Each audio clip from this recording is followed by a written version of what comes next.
जय हिंद विद्यार्थियों, क्या हाल चाल? सब बढ़िया? चलते हैं आज की शानदार शानदार सी क्लास की ओर। और सब बढ़िया है? जल्दी से बताओ मेरे सिर से नियो, जितने भी बच्चे आ चुके हैं। बहुत ताबड़तोड़ प्रश्नों की सीरीज आ रही है आपके सामने। और अगर दम है और लगता है कि साइंस में अपने आप को बेताज बादशाह मान चुके हैं, तो एक बार इन प्रश्नों को सॉल्व करके दिखा दो। मान जाऊंगा कि कंटेंट वो पढ़ा है आपने जो सिलेक्शन दिला देगा। ठीक है, वाकई में आपको चीज़ें इतनी बेहतरीन तरीके से चीज़ें सॉल्व कराने वाला हूँ। और इसके अलावा सबसे याद रखना, यही जो क्वेश्चन है वो एक एक दो दो नंबर से, जो बच्चे एक एक नंबर से रह जाते हैं, कभी 0.1 से 1 नंबर से रह गए, वो इन्हीं क्वेश्चनों की वजह से रह जाते हैं। और इन क्वेश्चनों का ताबड़तोड़ निचोड़ गुरुकुल उन्नति कराएगी आपके सामने मास्टर सेट वाली क्लास में। बहुत ताबड़तोड़ क्लास है, मज़ा आ जाएगा। बाकी स्टार्ट करते हैं आज की बेहतरीन सी क्लास। हमारे गणेश जी से शुरुआत करते हैं हर रोज की तरह, और इस बार भी गणेश जी से स्वागत करते हैं गणेश जी का अपनी क्लास में, और बढ़िया तरीके से स्टार्ट करते हैं आज की क्लास। बहुत शानदार शानदार क्लास होगी आज की। ठीक है, अच्छा एक बात बताओ मेरे शेर से नियो, एक सेकंड रुको ना बेटा। हाँ, एक बार सही, बिल्कुल ठीक है। चलिए स्टार्ट करें। आपको बता दें, अगर आप गुरुकुल उन्नति के द्वारा जुड़कर अपने भविष्य को एक बेहतरीन सुनहरा अवसर प्रदान करना चाह रहे हैं, तो जुड़ सकते हैं हमारे यूट्यूब चैनल गुरुकुल उन्नति से। ठीक है, इसके अलावा आप फ़ोन कर सकते हैं 7052515116 पर। और सबसे बड़ी बात, गुरुकुल उन्नति की विशेषता है कि मैं आपको कह रहा हूँ कि बेटा आप कॉल कर सकते हैं। सबसे बड़ी बात, this is my personal number, आप कॉल कर सकते हैं, कभी भी कहीं कोई दिक्कत नहीं आएगी। इसके अलावा आपको बता दें, गुरुकुल उन्नति जो आपको दिख रहा है ये चैनल, इसको आप भैया आपको बता दें, इसके ग्रुप जाएंगे आप टेलीग्राम पे, तो जाकर ग्रुप से ऐड हो सकते हैं। टेलीग्राम पर आप ऐड हो सकते हैं। टेलीग्राम जो है वो है, आपको बता दें, गुरुकुल उन्नति। विजिट करो टेलीग्राम पर। इंस्टाग्राम पर जाकर आप फॉलो करो। टेलीग्राम पर भी जाकर आप गुरुकुल उन्नति सर्च करेंगे तो वहाँ पर भी आप जाके फॉलो कर सकते हैं। टेलीग्राम, व्हाट्सअप, जहाँ पे भी आप गुरुकुल उन्नति सर्च करेंगे आपको गुरुकुल उन्नति दिख जाएगी। इसके अलावा आप अगर हमारे ऑफलाइन सेंटर, मैं आपको बहुत अच्छी बात बता रहा हूँ, अगर आप झांसी में रहते हैं, सबसे बड़ी गोल्डन अपॉर्चुनिटी ऑफ झांसी, अगर आप झांसी में रहते हैं तो आप हमारे ऑफलाइन सेंटर से जुड़ सकते हैं। हमारा ऑफलाइन सेंटर बड़ा गांव गेट बाहर नारंगबाग तिरहा झांसी में आपको देखने को मिलेगा। और अगर आप सोच रहे हैं कि अपने भविष्य को एक सुनहरा अवसर प्रदान करेंगे उन लोगों से जो केवल बाकी में केवल बातें करते हैं कि नहीं हम ऐसा कर देंगे वैसा कर देंगे, करते कुछ नहीं है, तो उन लोगों से बहुत बहुत बेहतरीन उम्दा किस्म के टीचर आपको यहाँ पर देखने को मिलेंगे। और कंटेंट वो पढ़ाया जाएगा जो डायरेक्ट सिलेक्शन दिलाएगा। हमारी कोचिंग का स्लोगन ये है कि आपकी सफलता हमारी पहचान रही है, गुरुकुल उन्नति की शान। चलते हैं पहले प्रश्न की ओर। बहुत बेहतरीन सा प्रश्न है कि बताओ एम्पियर किसकी इकाई है। ये एक डायरेक्ट क्वेश्चन है कि एम्पियर किसकी इकाई है। तो सबसे पहले ये आपके सामने क्वेश्चन आ चुका है कि बताइए एम्पियर किसकी इकाई है। तो कहना सर ये तो क्या लॉलीपॉप वाला क्वेश्चन है, तो भैया लॉलीपॉप तो ठीक है। इसके अलावा option number B is the correct answer हो जाएगा। विद्युत आवेग इज द करेक्ट आंसर। क्या विद्युत आवेग इज द करेक्ट आंसर। लेकिन मैं अगर आपसे पूछूं कि बताओ गैल्वेनोमीटर, अगर मैं आपसे पूछूं एक सेकंड रुकना मेरे सिर, अगर मैं आपसे पूछूं कि बताओ गैल्वेनोमीटर क्या करता है। गैल्वेनोमीटर की अगर बात करूं, किसकी, गैल्वेनोमीटर की बात करूं कि बताओ गैल्वेनोमीटर क्या करता है, तो याद रखिएगा मेरे सिर, गैल्वेनोमीटर क्या करता है, कहना सर धारा की उपस्थिति का पता बताता है मेरे सिर। क्या, धारा की उपस्थिति का पता लगाने का काम करता है, पता लगाने का काम करता है। इसके अलावा अगर मैं पूछूं कि बताओ अमीटर किसका काम करता है, अगर मैं पूछूं कि बताओ बेटा अमीटर किसका काम करता है, तो कहना सर अमीटर धारा को, आपको बता दें, धारा को मापने का काम करता है। किसका, कहना सर धारा को मापने का काम करता है, मापने का काम करता है। ठीक है, अगर आपसे पूछूं, यहीं पर अगर मैं आपसे पूछूं कि बताओ वोल्ट मीटर, क्या वोल्ट मीटर क्या करता है, कहना सर अगर वोल्ट मीटर की बात करेंगे तो ये विभवांतर को मापता है। किसको बेटा मेरे शेर, विभवांतर जो होता है, विभवांतर को नापने का काम करता है, मापने या मापने का काम करता है। अगर आपसे पूछूं कि बताओ, अगर मैं आपसे पूछूं कि बताओ पोटेंशियोमीटर, क्या पोटेंशियो क्या होता है, आप याद रखिएगा, पोटेंशियोमीटर की बात करें तो ये क्या काम करता है, कहना सर अगर पोटेंशियोमीटर की बात करेंगे तो ये विभव बताने का काम करता है। किसका, विभव बताने का काम करता है। और ये इंपॉर्टेंट है, हमेशा बताऊंगा, बेफिक्र रहिए, आप चीज़ों को देखते रहिए और पढ़ते रहिए। अगर बात करें गैल्वेनोमीटर, कहना ये धारा की उपस्थिति का पता बताता है, जबकि एमीटर की बात करें तो धारा को मापने का काम करता है। वोल्टमीटर विभवांतर को मापने का काम करता है, जबकि पोटेंशियोमीटर की अगर बात करेंगे तो विभव को दिखाने का काम करता है। अगर मैं बात करूं इस क्वेश्चन के आंसर की, बताइए एम्पियर किसकी इकाई है? कहना सर विद्युत किसकी? कहना सर विद्युत धारा की इकाई है। ये धोखे से लगा दिया भाई, विद्युत आवेग नहीं, विद्युत धारा की इकाई है। Option number D is a correct answer, विद्युत धारा। अब कंफ्यूजन वाली चीज कितना है? विद्युत आवेश। विद्युत देख के लगाओगे तो फिर गड़बड़ हो जाएगा, जैसे अभी हो गया था। तो विद्युत धारा इज अ करेक्ट आंसर हो जाएगा। बताओ क्लोरोक्विन यौगिक की उपस्थिति में किस रोग के उपचार में करते हैं? तो बेटा आपको बता दें, एक उपचार किसमें? मलेरिया में किया जाता है। और अगर मैं बात करूं कि मलेरिया मादा मच्छर से होता है। किससे बेटा? कहना सर मादा मच्छर से होता है, मादा मच्छर से होता है। अब कहना सर नर से क्यों नहीं? देखो बेटा याद रखना, जीवन में जब भी खून चूसने वाला काम करेगा तो फीमेल स्टाफ को दे देंगे, क्या? लड़कियों को दे देंगे। खून चूसने का काम कौन करेगा? कहना सर लड़कियां करती हैं लड़कों का खून चूसने का काम। तो याद रखिएगा, अगर मैं बात करूंगी मलेरिया में भी मादा मच्छर काटता है। अगर डेंगू की बात करेंगे तो उसमें भी मादा ही का हाथ होता है। किसी भी प्रकार की अगर ऐसी बीमारी हो, प्रोटोजुआ से संबंधित बीमारी होगी, जो मलेरिया हो गया, डेंगू हो गई, ये सब मादा मच्छरों की वजह से फैलती है। अब कहना सर नर क्या करते हैं? तो आपको बता दें मादा मच्छर ही काटता है, नर मच्छर ना काटता। अब नर नहीं काटते तो नर कैसे पेट भरते? तो बेटा आपको बता दें कि नर जो मच्छर होता है वो फूलों को रस चूस कर, क्या विष्णु होता है यार, क्या विष्णु वाला काम है उसका, तो क्या करेगा? फूलों का रस चूसता है और अपने जीवन का पालन पोषण करता है। जबकि अगर बात करेंगे मादा मच्छर की, तो मादा मच्छर ह्यूमन का खून चूसकर अपने अंडों को पालन पोषित करने का काम करता है। इस बात को याद रखिएगा। तो एक दवा है, इसका योग किस में किया जाता है? कहना सर मलेरिया में इसका यूज किया जाता है। इस बात को याद रखिएगा, ठीक है। मलेरिया प्रोटोजुआ, किससे?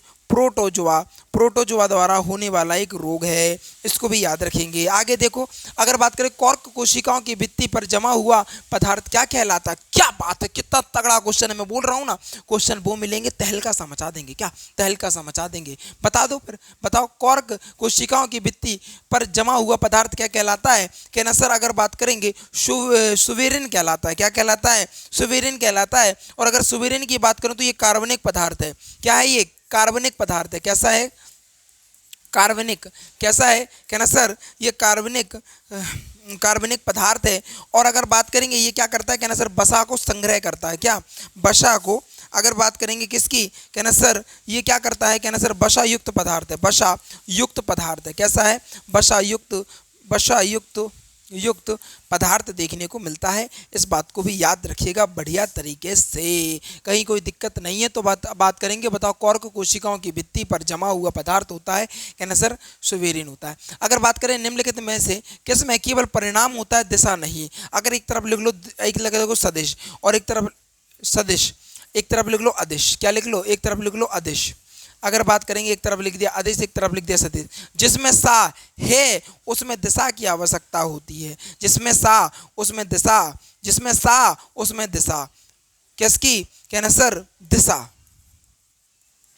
किसकी? कहना सर जिसमें सा उसमें दिशा, और जिसमें सा नहीं और उसमें दिशा नहीं, जिसमें सा नहीं उसमें दिशा नहीं। और परिणाम की तो दोनों में आवश्यकता होती है। क्या? परिणाम की आवश्यकता तो दोनों में होती है, परिणाम की आवश्यकता दोनों में होती है। अगर मैं आपसे पूछूं कि बताओ डेफिनेशन क्या है सदिश की? कहना वह सदिश वे राशियां होती हैं जिनमें दिशा और परिणाम दोनों की आवश्यकता होती है, उनको सदिश राशियां कहते हैं। जबकि अदिश राशियां वे राशियां होती हैं जिनमें दिशा की आवश्यकता नहीं होती है, केवल परिणाम से काम चल जाता है। तो जिनमें सा है तो सा अगर है तो दिशा है, आ है तो फिर दिशा नहीं है। तो याद रखिएगा सदिश की अगर बात करेंगे तो दिशा की आवश्यकता होती है। अब क्वेश्चन क्या कह रहा है? किसमें केवल परिणाम की आवश्यकता है? तो परिणाम की आवश्यकता अदिश में होती है, अदिश में होती है। तो अब ये अदिश में होती है, लेकिन समस्या ये है मेरे शेर कि इसमें अदिश में तो होती, ये तो पता चल गया, लेकिन इन्होंने अदिश राशियां दे दी कि बताओ इनमें से कौन सी एक अदिश राशि है। अब ये क्वेश्चन बन गया। इस क्वेश्चन में दो क्वेश्चन छुपे मेरे शेर। पहला ये पता करना है कि भैया किनमें परिणाम की आवश्यकता होती है, पता कर लिया कि भैया केवल परिणाम की आवश्यकता होती है, तो केवल परिणाम की आवश्यकता अदिश में होती है, ये हम समझ गए। अब लेकिन अदिश राशियां कौन सी है? तो अदिश राशियां, अदिश की बात करेंगे तो इसकी ट्रिक और देख लो बेटा। अब ट्रिक जिनमें बा होगा, अधिकतर ये सब में अप्लाई नहीं होगा मेरे शेर। अधिकतर जिनमें बा होगा वो सदिश होगा और जिनमें बा नहीं है वो अदिश होगा। अब यहाँ पर देख लो, क्या विस्थापन एक सदिश राशि है? कहना सर विस्थापन एक सदिश राशि है, संवेग एक सदिश राशि है, बल एक सदिश राशि है, क्योंकि इन सब में बा बा है। और अदिश राशि क्या हो जाएगा? कहना कार option number C is a correct answer हो जाएगा। क्या? Option number C is a correct answer. अगला क्वेश्चन बहुत ताबड़तोड़ तरीके से आपकी स्क्रीन पर मेरे से अगर आ गया है तो बताओ, है ना, ताबड़तोड़ तरीके से, क्या ताबड़तोड़ तरीके से कंटेंट वो पढ़ा रहा हूँ। मैं बार बार कहता हूँ कि क्रमबद्ध ज्ञान को विज्ञान कहा जाता है, और अगर आप चीज़ों को प्रॉपर नहीं पढ़ते हैं तो आपका जीवन स्वाहा है। कह रहा है कि बताओ कौन सी झिल्ली, अब सी लिख लो थोड़ा सा अच्छा लगेगा, कौन सी झिल्ली वृद्ध कोशिकांग जिसमें एकांक झिल्लीबद्ध एक छोटी थैली जैसी संरचना होती है, जो कोशिकाओं के पाचन तंत्र के रूप में कार्य करती है, जो कोशिकाओं के बाहर से लिए गए संघटक को कोशिकाओं को अप्रचलित घटकों को अपघटित करने और पचाने की अनुमति देता है। तो क्या हो जाएगा मेरे शेर आंसर? देखो, सबसे पहले अगर बात करेंगे कोशिका की, तो कोशिका की खोज किसके द्वारा? कहना सर अगर बात करेंगे रॉबर्ट हुक के द्वारा किया गया था। अगर मैं बात करूं इसमें केंद्रक की बात, मेरे शेर याद रखो यहाँ पर, अगर बात करें केंद्रक की, तो केंद्रक की खोज किसके द्वारा? कहना सर रॉबर्ट ब्राउन के द्वारा। किसके द्वारा? रॉबर्ट ब्राउन के द्वारा ये खोज करी गई थी, केंद्रक की खोज। अब वो कह रहा है कि अपचय यानी पाचन का काम करना है, तो लाइसोसोम करता है। इसको आत्महत्या की थैली भी कहते हैं। क्या कहते हैं? आत्महत्या की थैली भी कहा जाता है मेरे शेर। क्या कहा जाता है? आत्महत्या की थैली भी कहा जाता है। इसको याद रखेंगे, बाकी कोई दिक्कत नहीं है। अगर बात करेंगे एक अणु बनाने वाले परमाणुओं की संख्या को क्या कहा जाता है? क्या बात है यार, कितना तगड़ा क्वेश्चन आ गया। क्या कहा जाता है? कहना सर परमाणुविकता कहते हैं। क्या कहते हैं? परमाणुविकता कहते हैं। जैसे अगर मैं आपसे पूछूं एक आध एग्जाम्पल, जैसे अगर बात करें परमाणुविकता, H2 की परमाणुविकता क्या होगी? कहना 2 हो जाएगी। क्या हो जाएगी? 2 हो जाएगी। O3 की बात करेंगे, बताओ O3 की परमाणुविकता कितनी होगी? कहना सर 3 हो जाएगी। अगर मैं आपसे पूछ लूँ मेरे शेर कि बताओ NH2 CONH2 की परमाणुविकता कितनी होगी? तो बता दो मेरे सिर, कहाँ दिक्कत आ रही है? बताओ कितनी हो जाएगी? बताओ कितनी हो जाएगी, ये कमेंट बॉक्स में बताओ, कहीं कोई दिक्कत नहीं है। ठीक है, तो इनको क्या बोलेंगे? परमाणुविकता कहते हैं। वो कह रहा है अणु को बताने वाले या बनाने वाले परमाणुओं की संख्या। तो भैया ये 2 हाइड्रोजनों से मिलकर बना होगा। कितने? 2 हाइड्रोजनों से मिलकर बना होगा। तो अणु बता रहा है, ये क्या बता रहा है मेरे शेर? कहना सर ये अणु को बता रहा है, तो ऑप्शन क्या हो जाएगा? परमाणुविकता को बताने का काम करता है। आगे देखो, अगर किसी वस्तु का वेग को दुगना कर दिया जाता है तो उसकी गतिज ऊर्जा क्या हो जाएगी? कितना बेहतरीन क्वेश्चन है। तो कितना दुगना कर दिया जाता है? कहना सर काइनेटिक एनर्जी बराबर हाफ mv² होता है। काइनेटिक एनर्जी बराबर क्या होता है मेरे शेर? हाफ mv² होता है। वो कह रहा वेग दुगना हो रहा है। कितना वेग दुगना हो रहा है? तो अगर बात करेंगे गतिज ऊर्जा कितनी होगी? कहना गतिज ऊर्जा कैसी हो जाएगी? 4 गुनी हो जाएगी। Option number B is the correct answer हो जाएगा। अगर बात करेंगे जंतु विज्ञान के अध्ययन को क्या कहते हैं? जंतु विज्ञान के जनक, भैया जंतु विज्ञान की अगर बात करेंगे तो किनका अध्ययन करते हैं? जंतु विज्ञान के जनक किनको कहा जाता है? कहना सर अरस्तु। किनको? अरस्तु चाचा। चाचा कौन है ये? अरस्तु भैया जी के द्वारा। किसके द्वारा? अरस्तु के द्वारा किया जाता है। अगर बात करेंगे जंतु विज्ञान में अंतर्गत किसकी अध्ययन किया जाता है? कहना जंतुओं का अध्ययन किया जाता है। किसका? जंतुओं का अध्ययन किया जाता है। तो जीवित व मृत जानवरों दोनों का अध्ययन किया जाता है। ऑप्शन नंबर सी इसका करेक्ट आंसर देखने को मिलेगा। अगर बात करेंगे अगर बात करेंगे विज्ञान की, अगर जीव विज्ञान की बात करेंगे तो 2 भाग में, जूलॉजी और एक बॉटनी में हम वनस्पति विज्ञान वनस्पति का अध्ययन करते हैं, जबकि जीव विज्ञान में हम या जंतु विज्ञान में हम क्या करते हैं? जंतु विज्ञान में हम जीवित या मृत जानवरों के बारे में जानते हैं। अगर बात करेंगे यदि 0 प्रक्षेपण कोण और U प्रक्षेप के लिए प्रक्षेपण का वेग है तो इसकी क्षैतिज की बात कर रहा है। किसकी बात कर रहा है? क्षैतिज सीमा की बात कर रहा है कि द्वारा दी जाती है। तो कितना बढ़िया हो गया। अगर बात करेंगे इसके लिए बढ़िया तरीके से आप लिख सकते हैं, लेकिन क्या हो जाएगा? कहना sir U² sin 2θ/g। U² R बराबर क्या होता है? कहना R बराबर U² sin 2θ/g। ये हो जाएगा प्रक्षेपित का क्या? प्रक्षेपित अगर क्षैतिज सीमा यानी क्या पूछा है इसमें? प्रक्षेपित क्षैतिज यानी आर पूछा है, क्षैतिज सीमा आर पूछी है, तो भैया बता दो, देख लो ये ऑप्शन कहाँ दिख रहा है, आर बराबर U square sine 2 theta upon जाइए, आर बराबर यू स्क्वायर साइन कॉस है, आर बराबर U square sine 2 theta upon में G, option number A is correct answer. अगला देखो भैया ताबड़तोड़, ड्यूटेरियम और टाइटेनियम किन के समस्थानिक हैं, आप कह सकते हैं किन के, यही समस्थानिक ही पूछ रहा है, बड़ा सीधा सा कॉन्सेप्ट है। तो अगर बात करेंगे तो ड्यूटेरियम और टाइटेनियम किसके समस्थानिक है मेरे शेर, कहना सर हाइड्रोजन के समस्थानिक है, किसके, हाइड्रोजन के समस्थानिक देखने को मिलते हैं। हाइड्रोजन के टोटल 3 समस्थानिक हैं, कितने, 3 समस्थानिक देखने को मिलते हैं। कार्बन की बात करेंगे तो कार्बन के समस्थानिक कौन होते हैं, यूरेनियम के समस्थानिक कौन होते हैं, है ना, तो इसको आप बताइएगा।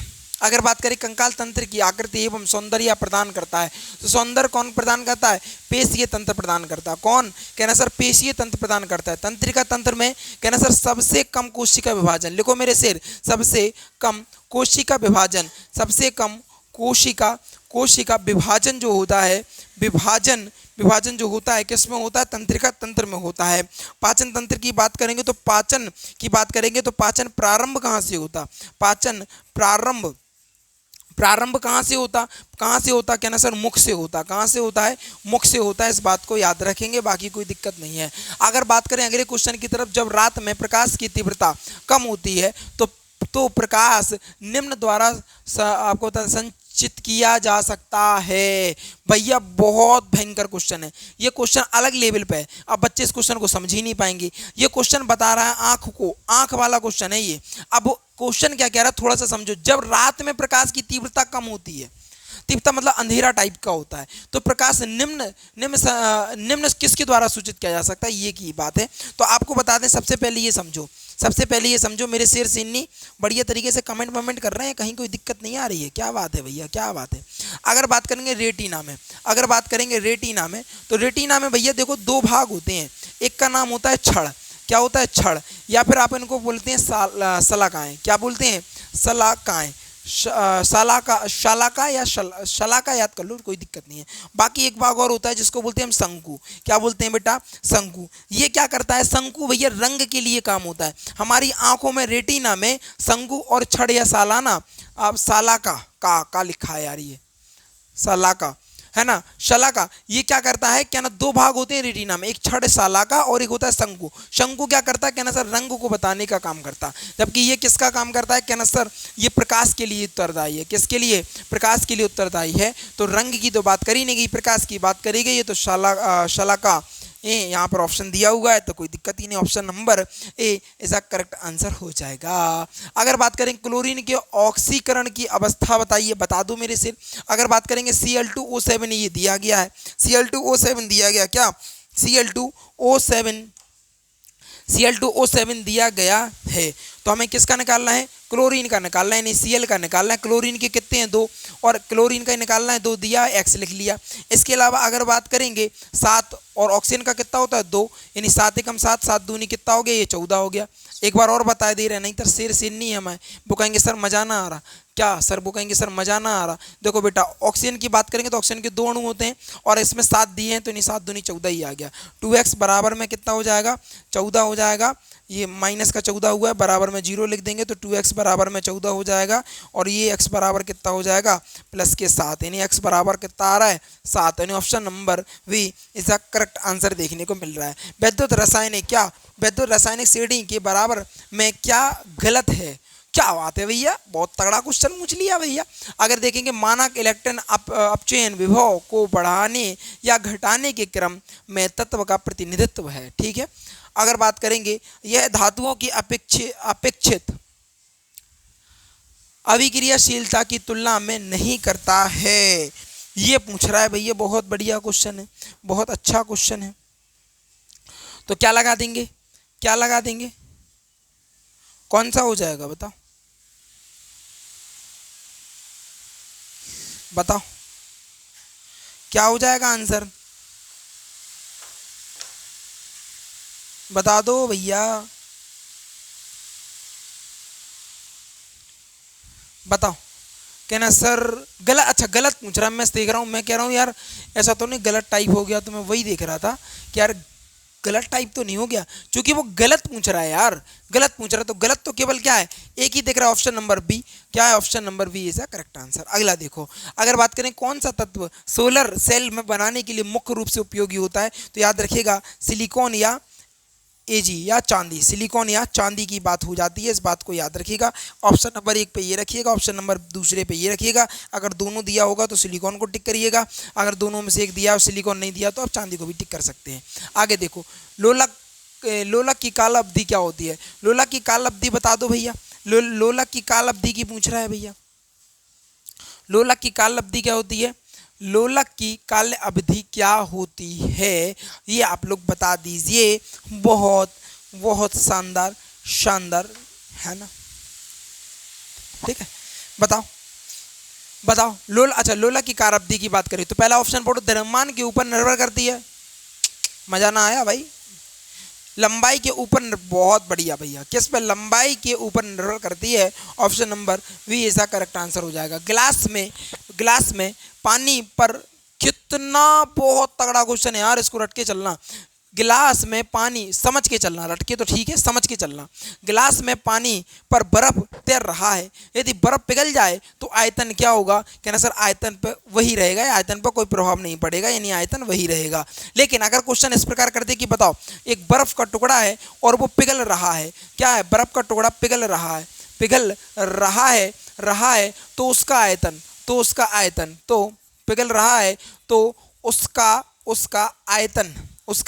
आयतन की पूछे, उसका आयतन पर क्या प्रभाव पड़ेगा, कहना सर आयतन घटेगा। क्या होगा मेरे शेर, कहना सर आयतन जो है वो घटेगा। एक चार्ट देखो भैया बढ़िया सा, अगर बात करेंगे यहाँ पर आयतन की बात करेंगे, ये लिखा बर्फ, क्या लिखा है, बर्फ, और ये लिखते हैं पानी, है ना, तो आयतन क्या होगा, घटेगा। अब जब बर्फ से पानी बनेगा, क्या बर्फ से पानी बनेगा तो आयतन क्या हो जाएगा, घट जाएगा, और पानी से बर्फ बनेगा तो आयतन क्या हो जाएगा, बढ़ जाएगा। तो इस बात को भी याद रखेंगे, बाकी कोई दिक्कत नहीं है। इनमें से कौन सा ऊतक त्वचा के नीचे और आंतरिक अंगों के बीच में रहता है, कहना सर कौन सा ऊतक होता है, बस ये ऊतक, इसका करेक्ट आंसर, बहुत सिंपल सा है, कहीं कोई दिक्कत ही नहीं है। अगर बात करूँ तत्वों के परमाणुओं के बीच में इलेक्ट्रॉन की साझेदारी से बनने वाले बंध को क्या कहा जाता है, भैया क्या कहा जाता है, कहना सर सहसंयोजन बंध कहा जाता है। क्या सहसंयोजन बंध कहा जाता है, ये कौन नहीं जानता इस जग में। जब भी इलेक्ट्रॉन की साझेदारी होती है तो कौन सा बंध बनता है, कहना सर एक बंध बनता है जिसको बोलते हैं सहसंयोजक बंध, क्या सहसंयोजक बंधन बोलते हैं। अगर बात करेंगे एक पारिस्थितिक तंत्र की खाद्य श्रृंखला और उसके होने वाले ऊर्जा के प्रभाव से संबंधित कुछ कथन दिए गए हैं, गलत कथन को चयन करो। भैया ये गलत ध्यान रखियो भैया, क्या गलत को देखो। अगला देखो, ऐसे सभी जीव जो उत्पादक नहीं है परंतु उपभोक्ता होते हैं, गलत की बात कर रहा है ये तो ठीक है। एक अकेला जीव जो एकाधिक पोषी स्तरों पर भोजन प्राप्त कर सकता है, ठीक है। अगर बात करें जीव का पोषी स्तर जितना निम्न होगा उसकी ऊर्जा उतनी कम, ये गलत है भैया, ये क्या है, यही वाला गलत है, यानी ऑप्शन नंबर सी इसका करेक्ट आंसर। गलत पूछा है तो गलत को हमें टिक करना है, समझ रहे हो, गलत को टिक करना है, बाकी कहीं कोई दिक्कत नहीं है। ये थी भैया आज की ताबड़तोड़ क्लास, क्या मेरे शेर, ये थी आज की भयंकर वाली क्लास, ताबड़तोड़ क्लास थी, बहुत शानदार क्लास लगी होगी, मज़ा आ गया होगा। सुपरफास्ट तरीके से क्वेश्चनों की सीरीज को मैंने आपके सामने पेश किया और बता दिया कि भाई चीज़ें क्या क्या ज़रूरी हैं आपके जीवन के लिए, बाकी कहीं कोई दिक्कत नहीं है। अगर आप SSC, MTS, CGL, SSC GD, PT, police या रेलवे जैसे किसी भी वनडे एग्जाम की प्रिपरेशन करना चाह रहे हैं तो भैया स्वागत है आपका, वेलकम टू गुरुकुल उन्नति। बढ़िया तरीके से पढ़ो, शानदार तरीके से पढ़ो, कंटेंट वो पढ़ो जो सिलेक्शन दिला जाए। मैं ये नहीं कहता कि मेरे पास पढ़ो, लेकिन मैं ये विशेषता बताता हूँ कि मेरे पास क्या मिलेगा, आपको सिलेक्शन मिलेगा, सफलता की गारंटी मिलेगी, ये सारी चीज़ें देखने को मिलेंगी। बाकी चीज़ें बहुत ताबड़तोड़ लगी, बढ़िया लगी, शानदार लगी, जल्दी से वीडियो को लाइक कर दीजिएगा, चैनल को सब्सक्राइब कर लीजिएगा और शेयर करके आइएगा अपने यार दोस्तों और चाहने वालों के साथ, ठीक है। जबकि मिलते हैं अगली क्लास में शानदार तरीके से, तब तक के लिए थैंक्स फॉर वॉचिंग। जय हिंद, जय भारत।